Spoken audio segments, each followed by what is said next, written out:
আল্লাহ রাব্বুল আলামিন পবিত্র কালামে পাকের মধ্যে বলেন, ইন্নামাত তাওবাতু আলাল্লাহি লিল্লাযীনা ইয়া'মালুনাস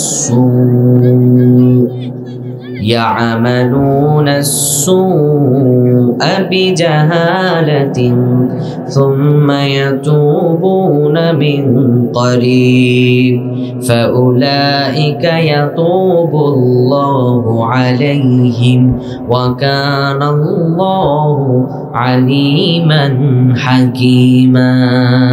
আল্লাহু আকবার। আল্লাহ রাব্বুল আলামিন অত্র আয়াতে কারিমার মধ্যে কাদের জন্য তাওবা। পৃথিবীর বুকে আমরা মানুষেরা কতই পাপ করি না কেন, পাপের মধ্যে অনেকেই ডুবে যায়। পাপ করতে করতে পাপের অতল সাগরে ডুবে যাই। দেখবেন জীবনের একটা অধ্যায় আমাদের স্বাভাবিকভাবে আছে। সারা জীবন আকাজ কুকাজ করার পরে মসজিদের ইমাম সাহেবকে মৃত্যু শয্যায় নিয়ে এক ধরনের তাওবা পড়া হয়। এখানে আল্লাহ রাব্বুল আলামিন বললেন, শোনো দুনিয়ার মানুষেরা, সেটা তাওবা নয়। তাওবা শব্দের শাব্দিক অর্থ হলো ফিরে আসা। তাওবা শব্দের শাব্দিক অর্থ কি? ফিরে আসা। আর তাওবা শব্দের পারিভাষিক অর্থ হলো নির্দিষ্ট বা অনির্দিষ্ট অগণিত পাপকে নির্দিষ্ট করে সে পাপ থেকে চূড়ান্তভাবে ফিরে এসে আল্লাহর রজ্জুকে শক্তভাবে আঁকড়ে ধরা, অর্থাৎ চূড়ান্তভাবে পাপ থেকে বিচ্ছিন্ন হয়ে আল্লাহ রাব্বুল আলামিনের পথে নিজেকে পরিচালিত করার প্রতিজ্ঞাবদ্ধ হওয়াকে বলা হয় তাওবা। কথা বুঝতে পেরেছেন?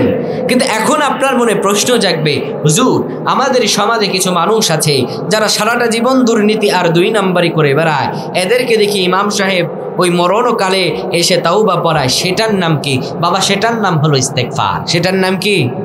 ইস্তেগফার। ইস্তেগফার আমি আপনি যখন মন চায় করতে পারি, কিন্তু তাওবা চাইলেই করা যায়।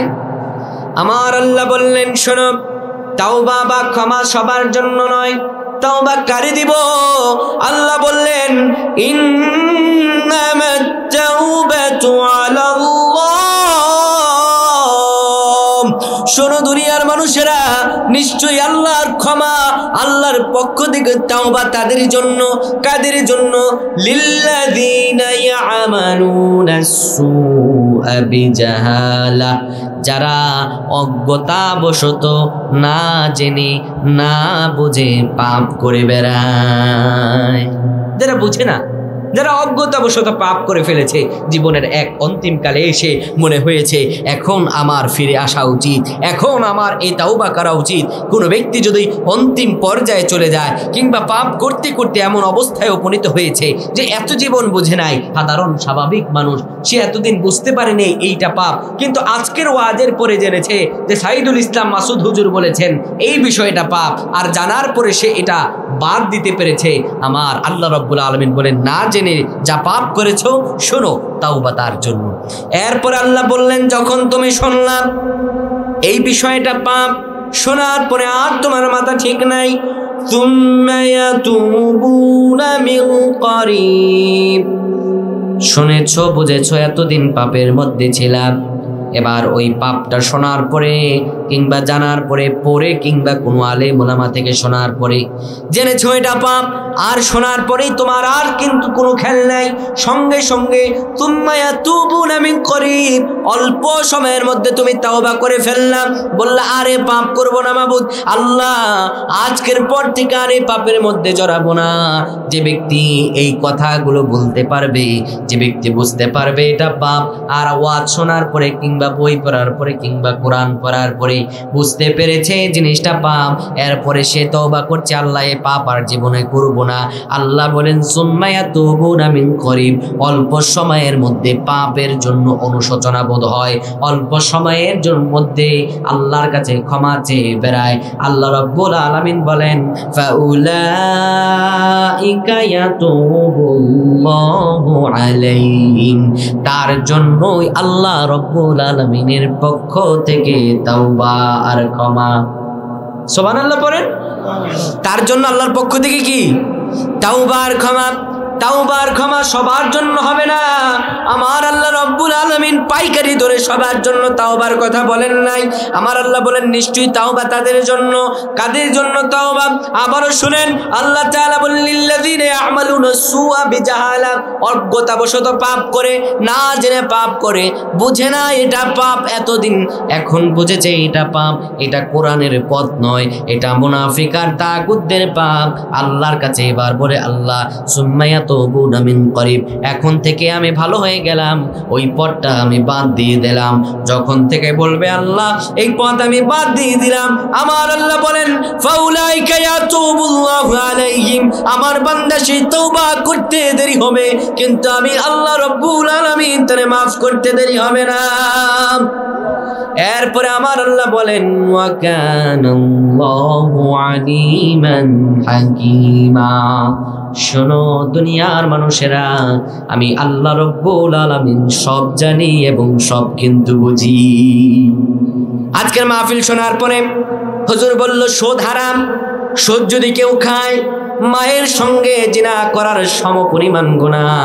সুদ যদি কেউ খায় আল্লাহ তার রাসূলের সঙ্গে যুদ্ধ ঘোষণা করার মতো গুনাহ। এই ওয়াজ শোনার পরে চাচা বলতেছে আর জীবনে সুদ খাবো না। মাহফিলের মধ্যেই বলতেছে হুজুর ওয়াজ করছে মানে এখনই সুদ বাদ, কিন্তু চাচার মনের মধ্যে একটা শয়তান আছে বসে। চাচা এবার ওয়াজ মাহফিল থেকে যাওয়ার পরে শয়তান একটু মনের মধ্যে লাড়াচাড়া দিল, করিম মিয়া সুদ না খাইলে কি চলবো নাকি, একটু টাকা পয়সারও তো দরকার আছে।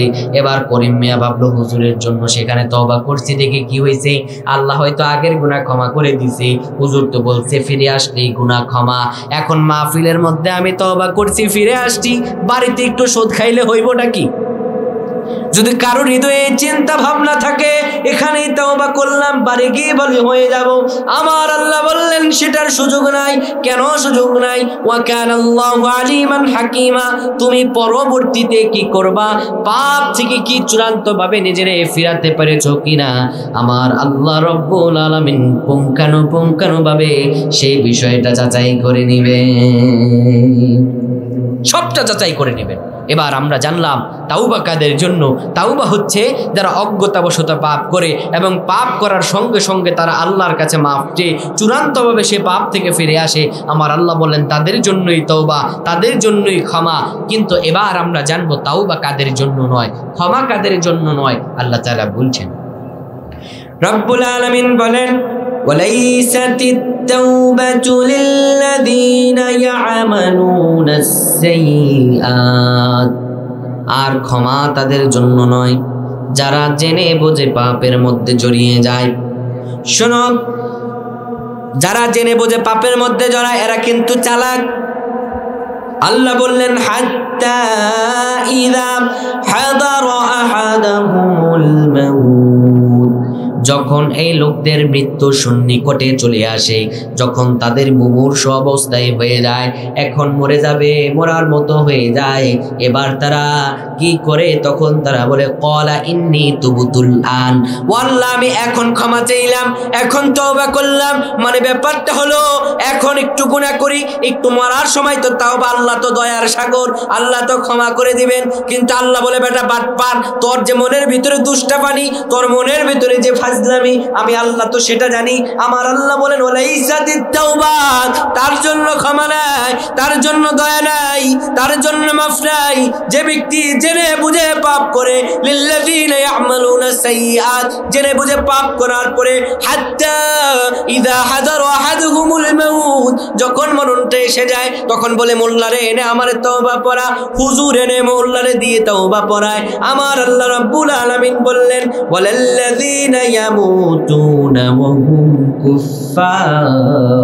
আল্লাহু আকবার, ভয়ঙ্কর আয়াতের এই জায়গাটা। আল্লাহ বলেন মোল্লারে এনে 1000 বার যদি তওবা করানো হয়, সারা জীবন তাগুতের চাটুকারিতা করেছো, তাগুতের অন্তর্ভুক্ত ছিলাম। ইসলামের বিরুদ্ধে সব কর্মকাণ্ডে তোমার নাম ছিল।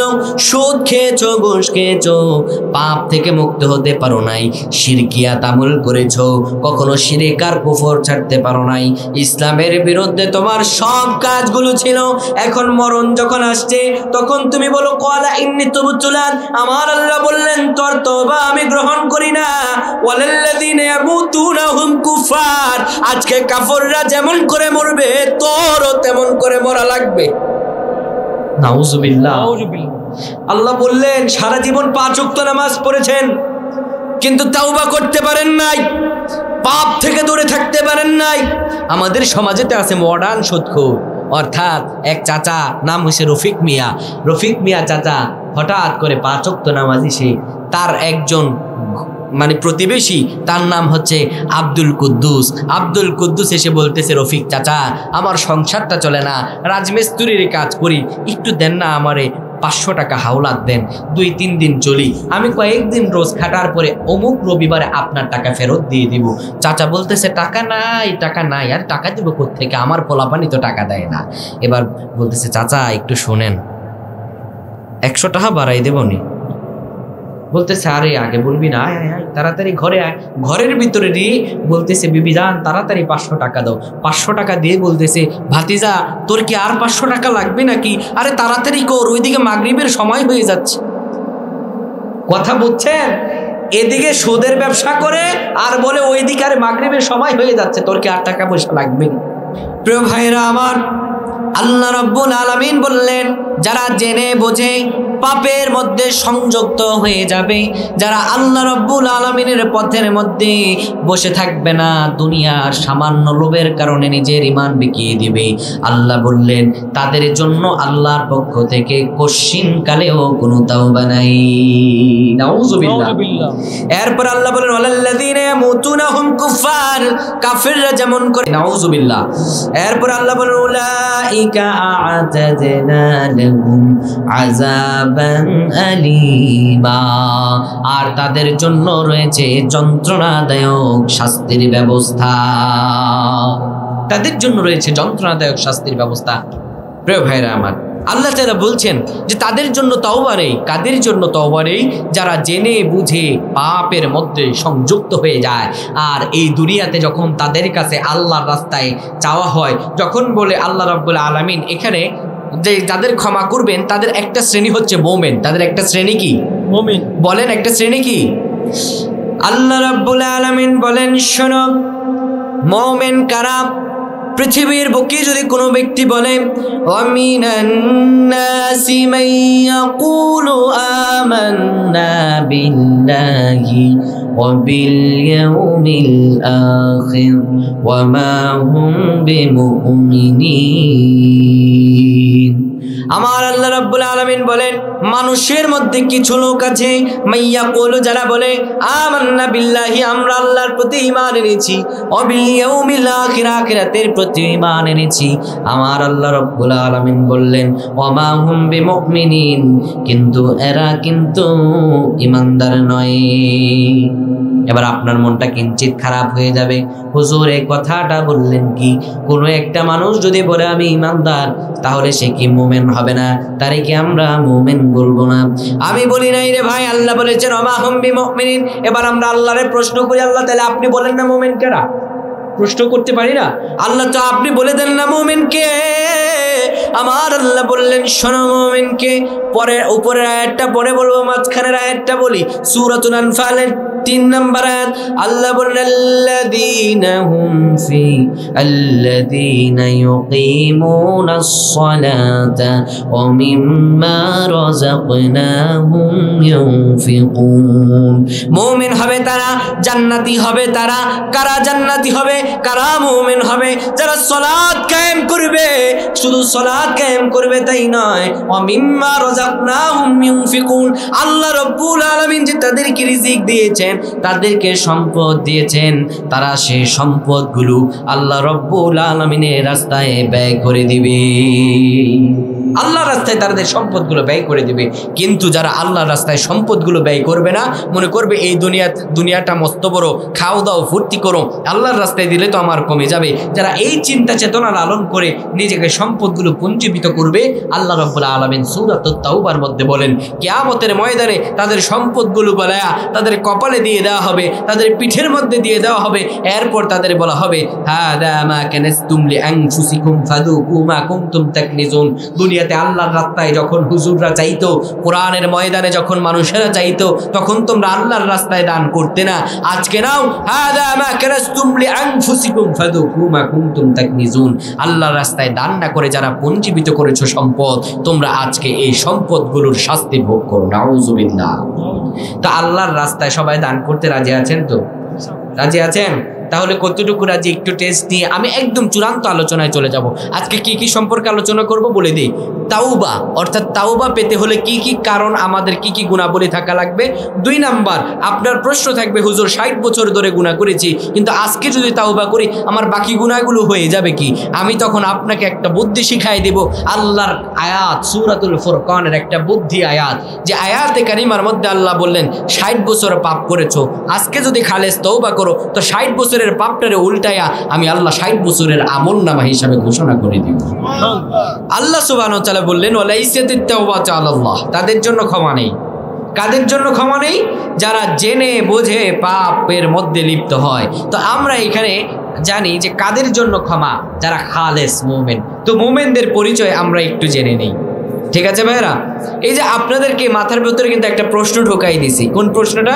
যে কোনো ব্যক্তি যদি বলল মাইয়া কুলু আমান্না বিল্লাহি ওয়া বিল ইয়াউমিল আখির, আমরা আল্লাহর প্রতি ঈমান এনেছি, আখিরাতের প্রতি ঈমান এনেছি, কিন্তু আমার আল্লাহ বললেন ওয়া মা হুম বিমুমিনিন, সে মুমিন নয়। তো মুমিন কারা, এটা আমাদের প্রশ্ন আছে কি নাই? আল্লাহ তাআলা বলেন শোনো তাহলে মুমিন কারা। রব্বুল আলামিন বলেন সূরাতুল আনফালের 2 নম্বর আয়াতে আল্লাহ বলেন ইন্নামাল মুমিনুনা আল্লাযীনা ইযা যুকিরাল্লাহু ওয়াজিলাত قلوبهم وإذا تليت عليهم آياته زادتهم إيمانا وعلى ربهم يتوكلون الله أكبر আমার আল্লাহ রাব্বুল আলামিন বলেন নিশ্চয়ই মুমিনরা এমন হবে। আপনি মুমিন কিনা নিজের মধ্যে মিলিয়ে নেন। আমার আল্লাহ বললেন নিশ্চয়ই মুমিনরা এমন হবে ইযা যুকিরাল্লাহ, যখন তাদের সামনে আল্লাহর জিকির করা হবে, ওয়াজিলাত কুলুবুহুম, তখন তাদের কলবটা কেঁপে কেঁপে উঠবে। আল্লাহু আকবার। কলব কাঁপার মানে কি? কলব কাঁপার মিনিং হলো শরীরের প্রত্যেকটা লোমকূশ বেয়ে ঘাম বের হয়ে যাবে, আল্লাহর ভয়ে কলবটা নত হয়ে যাবে, আল্লাহর ভয়ে অন্তরটা বিতদ্রম্ব হয়ে যাবে। কিন্তু আমাদের সমাজের দিকে একটু তাকালে দেখা যায় কিছু মুসলমান মুমিন ভাই নামদারি কিছু আছে, যারা আল্লাহর জিকির করলে পরে কলব কাঁপবে তো দূরে থাক, আল্লাহর জিকির করতে করতে কখন লুঙ্গি খুলে যায় সেটার পর্যন্ত তাদের হুঁশ নাই, ঠিক কিনা? কেউ কেউ তো দেখা যায় আল্লাহর জিকির করতে করতে বাসের উপর উঠে যায়, কেউ কেউ তো দেখা যায় আবার জিকির করতে করতে বেড়া বেড়ি লইয়া পর্যন্ত মাজার আজারে নাচে, আছে কি নাই? তারা কি করে? আমার একজন পরিচিত দেখলাম মাজারে আজারে নাচে, তো বললাম ভালো কথা, তো আপনি কার মুরিদ? কোনোদিন তো নামাজ পড়তে দেখি না। বেটা আমি হলাম খাজার মুরিদ। বলি ওরে বাবা, তো খাজা মুঈনুদ্দিন চিশতি রাহিমাহুল্লাহ তিনি একজন ভালো আল্লাহওয়ালা মানুষ ছিলেন, তো আপনার খাজার মুরিদ তো ভালো, তো আপনারা করেনটা কি? ছন্দে ছন্দে শোনাই। খাজার নামে বাজার করে দেখায় যারা খাজার শান, দিনে করে ভণ্ডামি আর রাত্রে মারে গাজায় টান, ঠিক না? খাজার নামে মাজার করে দেখায় যারা খাজার শান, খাজার নামে মাজার করে দেখায় যারা খাজার শান, দিনে করে ভণ্ডামি আর রাত্রে মারে গাজায় টান, দিনে করে ভণ্ডামি আর রাত্রে মারে গাজায় টান। তো আমি বললাম ভালো কথা, আপনারা যাই করেন আর নাই করেন নামাজটা পড়েন না কেন বাবা? বলে বেটা শোনো, পানির নিচে মোম জ্বলাইলে মোম তো আরে জ্বলে না, খাজা বাবার মুরিদ হইলে নামাজ রোজা লাগে না। বুঝছেন বাটপারি? পানির নিচে মোম জ্বালাইলে মোম তো আরে জ্বলে না, খাজা বাবার মুরিদ হইলে নামাজ সোজা লাগে না। তারা নাকি এসকে খোঁজে, তারা নাকি এসকে খোঁজে লাগাইয়া তার খাজার শান, দিনে করে ভণ্ডামি আর রাত্রে মারে গাজায় টান। ঠিক কিনা? বলবো কি ভাই দুঃখের কথা, শরম লাগে অন্তরে, বুড়া কালে দাদাই দেখি বেড়ি লইয়া হাল ভরে। সত্যনি বলবো কি ভাই দুঃখের কথা, শরম লাগে অন্তরে, বুড়া কালে চাচাই দেখি বেড়ি লইয়া ফাল পারে। তারা নাকি এসকে খোঁজে, তারা নাকি এসকে খোঁজে লাগাইয়া তার খাজার শান, দিনে করে ভণ্ডামি আর রাত্রে মারে গাজায় টান। ইসলামকে নাস্তিকদের কাছে এরাই হাস্যরসের পাত্র হিসেবে তুলে ধরেছে। রে ভাইরা আমার, আল্লাহ রাব্বুল আলামিন বললেন মুমিনদের জিকির এমন হবে না, মুমিনরা জিকির করবে আল্লাহর ভয়ে, দুইটা চোখ বেয়ে বেয়ে পানি পড়া শুরু হবে। শুধু তাই নয়, আল্লাহ তাআলা বলেন ইমানদার এবং সত্য মুমিন জান্নাতি মুমিন কারা শোনো, ওয়া ইযা তুলিয়াত আলাইহিম আয়াতুহু যাদাতুহুম ঈমানা। আমার আল্লাহ রাব্বুল আলামিন বললেন জান্নাতি মুমিনরা এমন হবে, তাদের আরেকটি গুণাবলী হলো তাদের সামনে যখন কোরআনের আয়াতগুলো বুঝে বুঝে বলে বলে বলার হবে, তখন তাদের যাদাতুহুম ঈমানা, তখন তাদের ঈমানটা বেড়ে যাবে। সুবহানাল্লাহ। এবার বুঝে থাকলে আপনি আমার উত্তর দেবেন, সব ঈমানদারের সামনে কোরআনের আয়াতগুলো বলা হলে পরে সব ঈমানদারের কি ঈমান বাড়ে? সব ঈমানদার ঈমান বাড়ে? সব ঈমানদারের কিন্তু ঈমান বাড়ে না।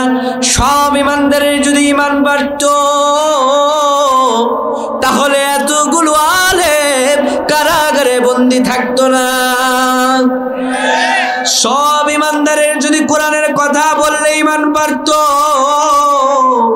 50 বছর কোরআনের তাফসীর করে 13 বছর কারাবন্দী হয়ে মৃত লাশ হয়ে মুফাসসিরকে বের হতে হতো না।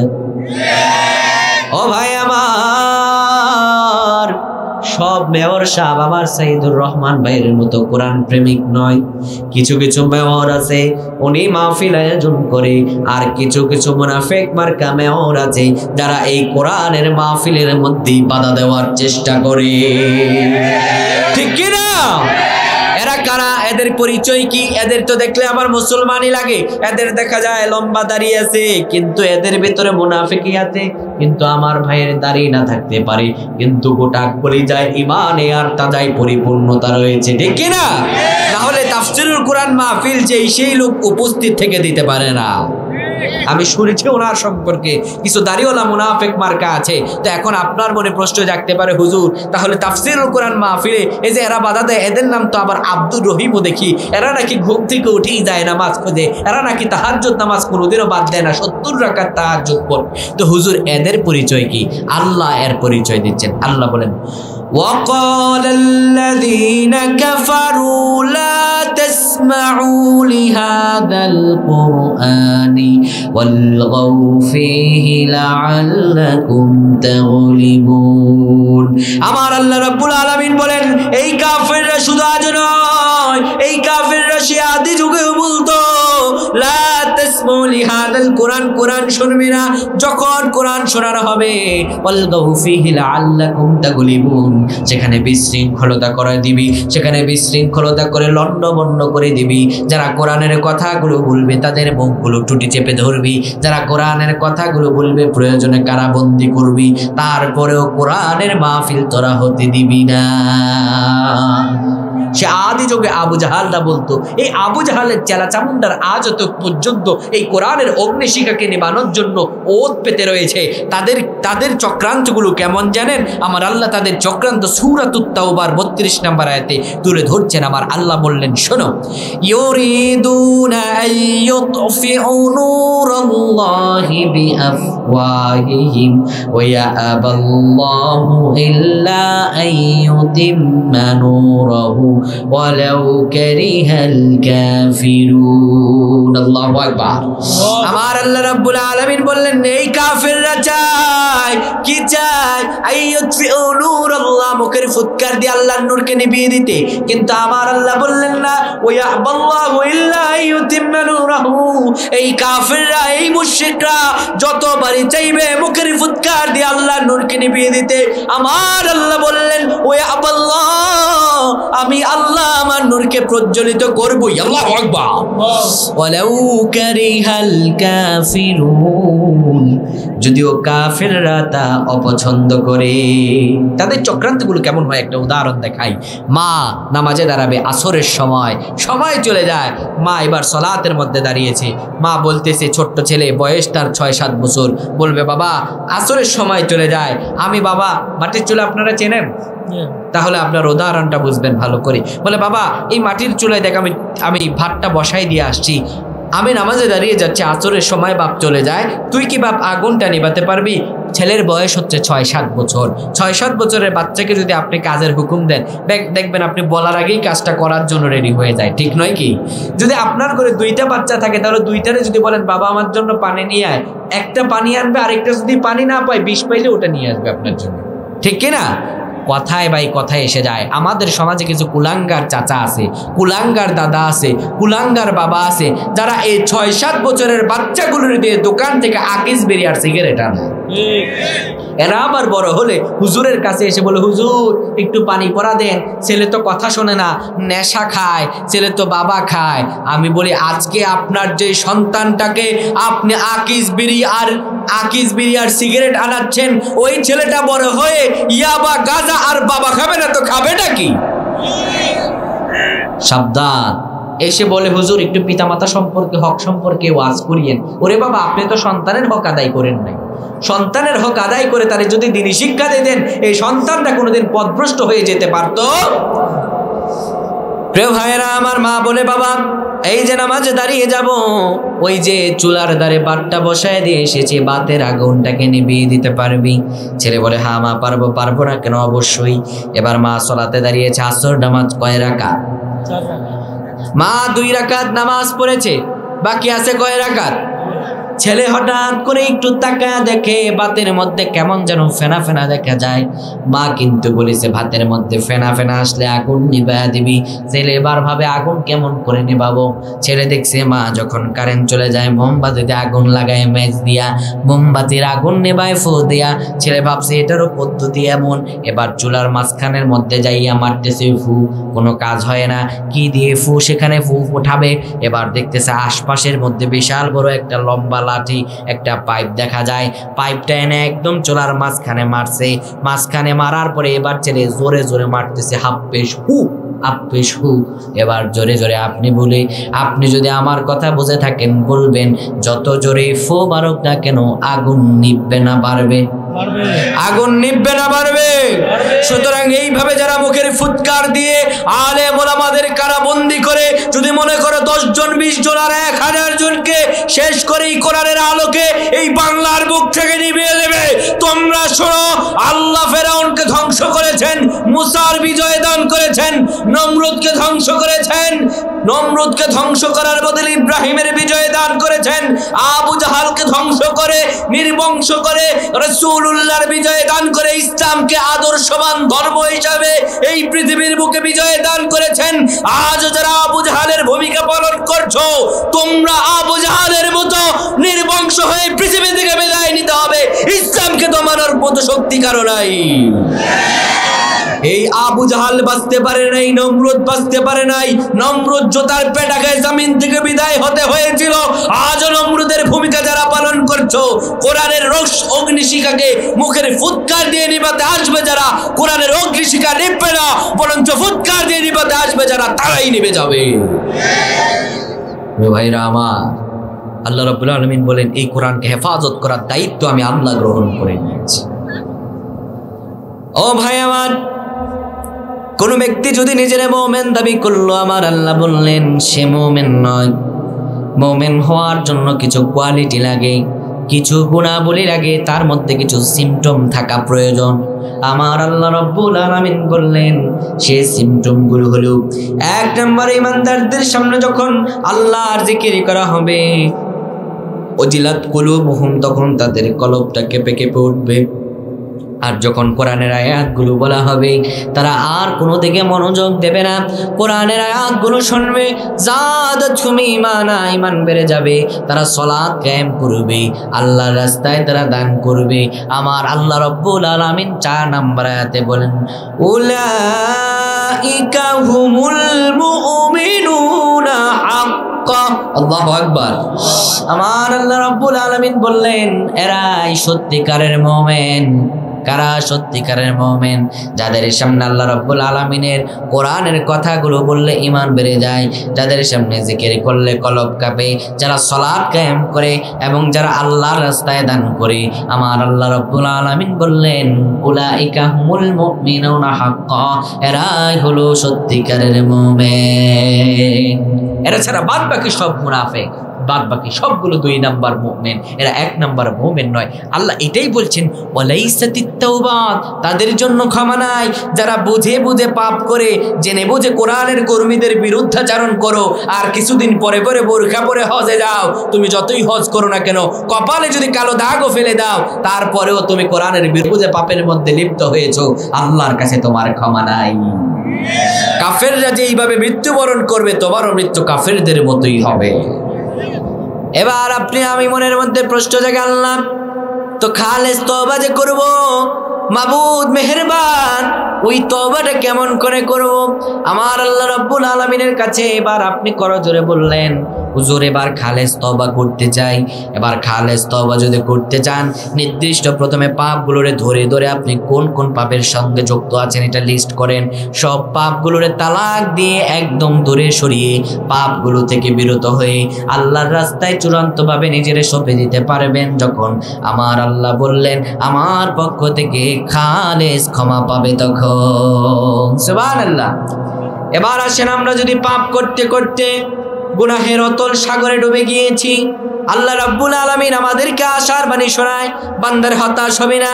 আল্লাহ তাআলা বলেন গুনাহ করতে করতে যদি একদম গুনাহের সাগরে ডুবে যাও, আমি আল্লাহ রাব্বুল আলামিন বলি শোনো, কুল ইয়া ইবাদিয়াল্লাযীনা আসরাফু আলা আনফুসিহিম লা তাকনাতু মির রাহমাতিল্লাহ। আল্লাহু আকবার। আল্লাহ বলেন হাবিব আপনি বলে দেন আসরাফু আলা আনফুসিহিম, যে নিজের উপর জুলুম করে ফেলেছো।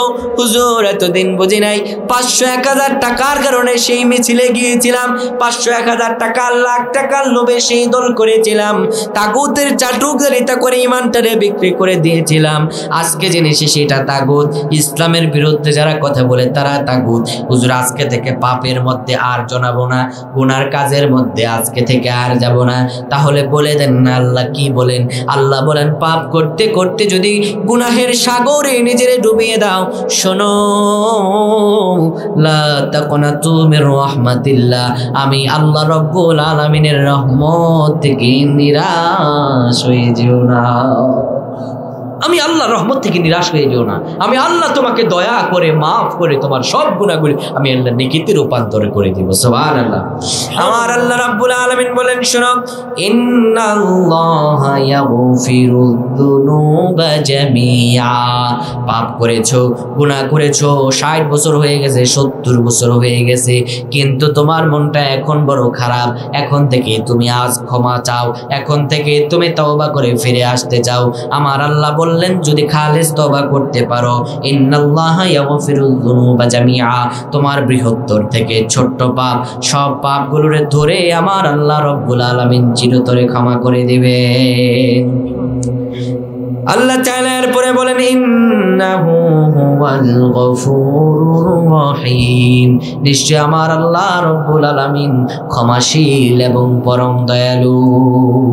এবার আসেন এখন আমাদের প্রশ্ন উত্তর পর্বে চলে যাব যে হুজুর আপনি বললেন যে আল্লাহ রাব্বুল আলামিন 50 বছরের পাপগুলোর উল্টায়া একদম নেকি বানায় দেবেন, তাহলে কি কি গুণ থাকা প্রয়োজন, কেমন করে আল্লাহ বানাবেন, তাহলে সেইটুকু বলে দেন। তাহলে আজকে আমরা জানবো সেইটুকু। আল্লাহ তাআলা আমাদের বলছেন সূরা সূরাতুল ফুরকানের আল্লাহ তাআলা 70 নম্বর আয়াতে আমাদের বলেন, ইল্লা মান তাবা ওয়া আমানা ওয়া আমিলা আমালান সালিহা ফাউলাইকা ইউবাদদিলুল্লাহু সাইয়্যাতিহিম হাসানাত।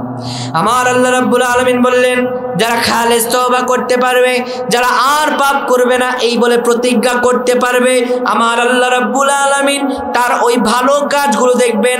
ওই যে প্রথমে তওবা করলেন, শুধু তওবা করেই ক্ষান্ত নয়, আজকে থেকে আপনি ভালো ভালো কাজ করা শুরু করলেন, আপনি হাকিমউদ্দিনের কর্মী হওয়া শুরু করলেন, ইসলামী কর্মী হওয়া শুরু করলেন, নামাজগুলো শুরু করলেন, সুদের সাথে সম্পর্ক বাদ দিলেন, ঘুষের সাথে সম্পর্ক বাদ দিলেন, আমিলা আমালান সলিহা, সলিহাত ভালো কাজগুলো করলেন।